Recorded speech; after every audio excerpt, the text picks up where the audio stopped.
अस्सलाम वालेकुम। उम्मीद करता हूँ आप सब खैरियत से ही होंगे। तो मौसम आज अच्छा है और आज की वीडियो का जो टॉपिक है वो भी बहुत अच्छा है। तो आज हम बात करेंगे कि कोई से भी पौधे की कि हम उसकी नॉर्मल केयर कैसे करें। भले कोई से भी पौधा, एक बेसिक पौधे की नीड क्या होती है और कैसे हम पौधों को अच्छे से अच्छा रख सकते हैं। तो देखें, सबसे पहली बात होती है प्रूनिंग, कि आप उसको कितनी अच्छी तरह से प्रून करते हैं। अब देखें, जैसे इसकी एक मेन स्टेम पे ही है, इसको मैंने यहाँ से काट दिया था। अब देखें इसकी साइड ब्रांचेस कितनी निकल रही हैं, और इसकी देखें नीचे से भी निकल रही है, यहाँ ऊपर से भी निकल रही है। तो प्रून करना बहुत ज़रूरी होता है पौधे को। अब जैसे ये बोगनविलिया है, ये देखें इसकी मेन स्टेम थी, इसको पहला कट यहाँ से हुआ, फिर यहाँ से निकले, फिर अभी ऐसा घना हो गया कुछ समझ भी नहीं आ रहा। फिर इसकी ये वाली स्टेम यहाँ तक आई, फिर इसको मैंने यहाँ से काट दिया, फिर ये और साइडों से ग्रो हुआ। ऐसे ही इस वाली का भी हुआ कि इसको मैंने यहाँ से काट दिया, फिर इसकी एक टहनी यहाँ से निकली, फिर यह आगे से और अलग टहनियाँ निकाल रहा है। तो प्रूनिंग बहुत ज़रूरी है और प्रूनिंग से डरना नहीं चाहिए ज़रा से भी। और अगर इस बेल की भी बात करें तो वो जो ऊपर तक ये पहुंच गई थी, फिर मैंने इसको ऊपर नहीं बढ़ने दिया, फिर मैंने इसको आगे से थोड़ा सा पिंच कर दिया था। तो अब देखें इसकी साइड ब्रांचेस भी और निकल रही हैं ताकि ये घनी हो, क्योंकि अभी ये एक दो टहनियाँ बस सीधी सीधी जा रही थी, लेकिन जो मैं नहीं चाहता हूँ कि ये घनी हो। अभी ये वाली भी है, इसको भी मैंने ऊपर से प्रून करा था, लेकिन अब देखें इसकी नीचे बहुत सारी टहनियाँ निकली हुई हैं। तो फिर सेकंड चीज़ ये है प्रूनिंग के बाद कि आप मिट्टी की आपको गोडी करनी है, कि अगर बिल्कुल कम्पैक्ट हो जाए मिट्टी तो उसको ऐसे नहीं रहने देना।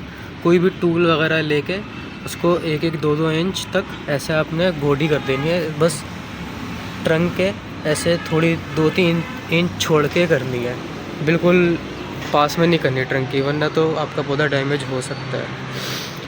और सबसे जो एक ज़रूरी चीज़ होती है, लोग पानी सही नहीं डालते। खारा पानी जिसका पीएच सही नहीं होता है, हम वो मोस्टली लोग वो यूज़ करते हैं और फिर उनके पौधे जल जाते हैं, और फिर वो कहते हैं कि बर्निंग आ रही है, ग्रोथ रुक गई, पौधा सूख गया। तो ये चीज़ें देखनी पड़ती हैं। आपको पानी है जो हम खुद पी सकते हैं, इंसान पी सकते हैं। जो इंसान अगर नहीं पी सकता पानी, तो वो पौधा कैसे पिएगा?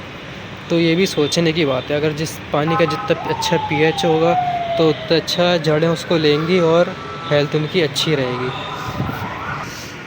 फिर उसके बाद है कि आपके अगर पौधे में कोई भी सूखे पत्ते हैं तो उनको कभी भी लगे रहने नहीं देना, क्योंकि इन पे फिर अटैक बहुत जल्दी होता है कीड़ों का, और आपके पौधे के लिए अच्छा भी नहीं होता। आप इसको ऐसे तोड़ के इसमें दबा सकते हैं, पत्ता तोड़ के मिट्टी में दबा दें, वो डिकम्पोज़ हो जाएगा, फिर पौधे को ऐसी खुराक मिलती रहेगी। फिर अब देखें, जैसे ये है, अभी इसको मैंने इसकी हाइट बढ़नी दी थी ताकि ये यहाँ तक पहुँच जाए। अब मैं इसकी हाइट इससे ऊपर नहीं जाने दूँगा। अब इसको मैं नीचे से घना करूँगा, क्योंकि ये देखें एक स्टैम्प आ रहा है, बस एक ये निकली हुई है, और फिर ये सीधा सीधा आ रहा है, जो कि एक सही चीज़ नहीं है। अब देखिए करेले की बेल है, इसमें भी ये जो बर्न हो जाते हैं, जब सूख जाते हैं, इनको आप तोड़ तोड़ के फेंक दिया करें, ये इसको लगे नहीं रहने दिया करें पौधे पे। और जैसे अभी अंजीर का पौधा है, अभी इस पर अंजीर लगी हुई है, इसको जब मैं काट नहीं रहा, वरना ये भी एक सीधा सीधा डंडा आ रहा है। वरना मैं अगर ये जब उतर जाएंगी तो इसको मैं यहाँ से काटूँगा और फिर नीचे से घना करूँगा। ये देखें, ये मेरा सदाबहार का पौधा था, जो आपने शायद पिछली वीडियोस में देखा, ये बहुत घना था। इसको मैंने पूरा काट दिया क्योंकि ये सूख गया था, बर्निंग इस पर काफ़ी आ गई थी, तो मैंने इसको पूरा ऐसे काट दिया। जो कि इस चीज़ से आपको डरना नहीं चाहिए, अच्छी चीज़ होती है पौधे के लिए। और फिर बात आती है आपकी मिट्टी की। अब देखें, काफ़ी लोग नॉर्मल जैसे 3 हिस्से मिट्टी, 1 हिस्सा गोबर की खाद या दूसरी खाद कर लेते हैं, लेकिन कुछ होते हैं जो छत पे गार्डनिंग करना मुश्किल होता है, तो वो सॉफ्ट मीडियम यूज़ करते हैं। काफ़ी चीज़ें होती हैं सॉफ्ट मीडियम में, तो वो उसमें आपको खाद प्रॉपर लेनी पड़ती है। तो मिट्टी में ये होता है, मैं प्रेफर मिट्टी करता हूँ, लेकिन अगर आपके पास स्पेस का मसला है, वज़न का मसला है, तो सॉफ्ट मीडियम आप यूज़ कर सकते हैं। बस उसमें ये होता है कि फिर केयर भी आपको उतनी करनी पड़ती है, क्योंकि फिर उसमें जितने भी ट्रेस एलिमेंट, जो भी नाइट्रोजन, फॉस्फोरस और ये सब चीज़ें होती हैं, उसमें आपको मेंटेन रखना पड़ता है। मिट्टी में आपको इसकी टेंशन नहीं लेनी पड़ती, आप इसमें नॉर्मल खादें दें तो वो सही रहता है। हम गमले की बात करेंगे कि गमले का साइज़ क्या है। अब देखें, जो दूसरे पौधे हैं जैसे कि सदाबहार है, मोतिये के पौधे दूसरे, तो इनको आप नॉर्मल साइज़ में लगा दें 12 इंच के गमले में, आपके पास अच्छे टाइम पे रहते हैं।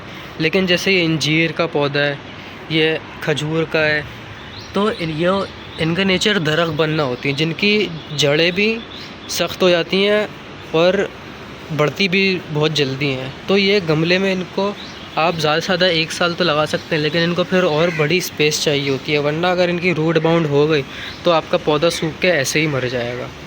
तो ये भी बड़ी ज़रूरी चीज़ है। अब जैसे इसकी भी रूट बाउंडिंग हो गई है, इसकी ग्रोथ बिल्कुल थम गई है। अभी ये गमला 12-14 इंच का ही है और ये मेरे पास 2 साल से है। तो अब इसका ये है कि इसकी भी रिपोर्टिंग वीडियो आएगी कि कैसे करना है, किस मौसम में करना है, किस टाइम पे।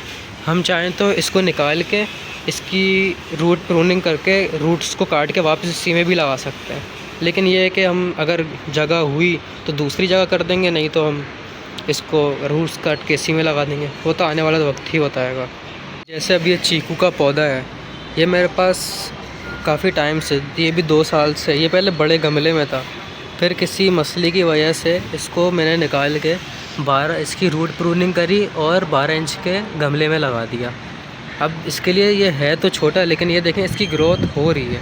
थोड़े टाइम तक तो ये अच्छा चलेगा, लेकिन जब इसकी रूट बाउंडिंग हो जाएगी तो फिर ये इसकी ग्रोथ रुक जाएगी। अभी फ़िलहाल की ये सही है, लेकिन इसको कम से कम भी 24 इंच के गमले में लगाना चाहिए। और सबसे अहम बात बताऊं तो जैसे मैंने आपको बताया था कि जैसे ये फूल झड़ जाते हैं या सूखे पत्ते होते हैं या आपके पास कोई जड़ी बूटी उग जाती है, तो उसको निकाल के कभी भी फेंका नहीं करें। उसको बस उन चीज़ों को एक जगह जमा करा करें और कहीं मिट्टी में गाड़ दिया करें, ताकि वो डिकम्पोज़ होकर आपके पास एक खाद सी बन जाए जो आप नॉर्मली यूज़ भी कर सकते हैं। अगर मैं दिखाऊं तो मैंने थोड़े से पत्ते, जड़ी बूटियाँ और घर में केले के छिलके वगैरह होते हैं, तो वो मैंने इसमें डाले हुए। ये देखें ना, ये काफ़ी हद तक डिकम्पोज़ हो गए हैं, लेकिन अभी थोड़ा और टाइम लगेगा। इसमें आप एक चीज़ भी कर सकते हैं, अगर आप इसके नीचे, गमले के नीचे कोई प्लेट रख दें या कोई डिश रखें और इसमें आप पानी डाल दें, तो वो जो फिर नीचे पानी आएगा ना प्लेट में, वो आप पौधे में डायरेक्टली डाल सकते हैं। वो भी बहुत अच्छा फर्टिलाइज़र होता है। तो आज के लिए इतना ही, फिर दोबारा किसी वीडियो के साथ आएंगे इंशाल्लाह। अल्लाह हाफ़िज़।